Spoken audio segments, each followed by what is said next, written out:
哇，原個番茄成撚好排。介紹一下咧，我哋招牌菜啦，呢個脆皮芝麻雞啦，有呢個脆香小炒王。將嗰個糖醋咧，我覺得叫冰鎮咕嚕肉咧，俾你試下，俾你試下，好正啊！好香，試一試俾大家睇下咯。一幫廚房大佬話揾到，我快嚟幫手咯。唔係啩？識得到。冰鎮咕嚕肉啦，有一個特別嘅器皿，冰喺上邊，我哋叫做即係一啲半成熟嘅梅肉，將佢上咗一啲少少嘅粉啦，跟住然之後就會上一個脆皮醬。油咧，個油溫咧，就開始滾㗎。慢油啦，咁去拉炸咗佢。油溫差唔多啦，見到起泡啦。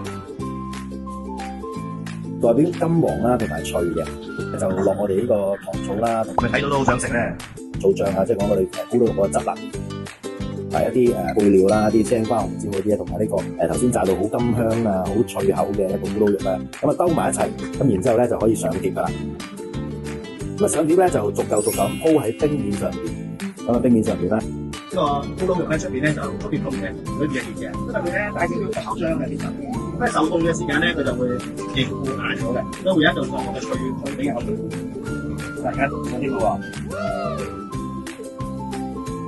呢個啊，冰鎮咕嚕肉咧，而家出嚟俾大家睇下。咁頭先你見到我煮嘅過程啦，咁你見到啦，係咪啊？一絲一絲咁。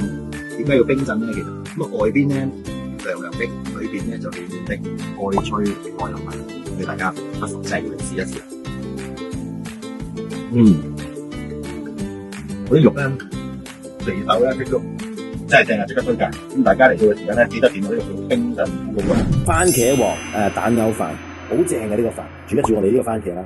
煮到大概3-4成熟就 OK 嘅，然之後咧就擺埋一邊先，然之後咧就我哋將牛肉啦爆香佢先，然之後我哋就落蛋，落少少出涼湯，咁一齊咧連埋個牛肉一齊去埋一個芡汁，跟住咧就芡汁咧就可以淋埋側邊啦，咁啊變咗一個原個番茄蛋牛飯就出到嚟啦。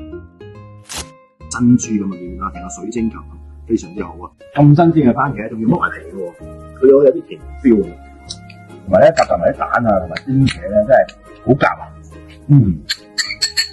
真係好食到停唔到口。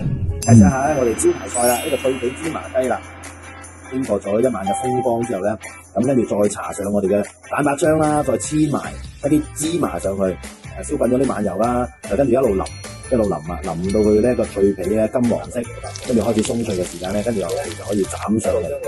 得啦，聽唔聽到啊？斬落去都唰唰聲嘅。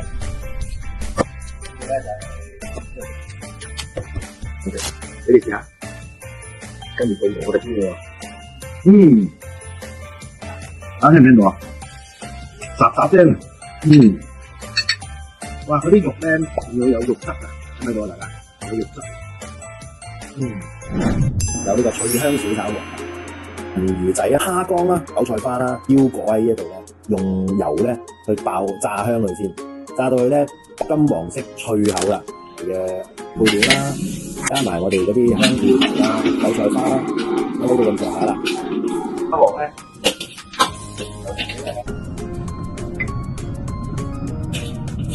就做咗我哋呢個係獨有一個小炒王，大家食落去咧，仲有一啲咩啊？童年嘅回憶啊！食到一啲戲院門口嘅魷魚香味，你哋試下，就好正啊，好香啊！我試下佢。哇！真係唔使配音，聽到唰唰聲。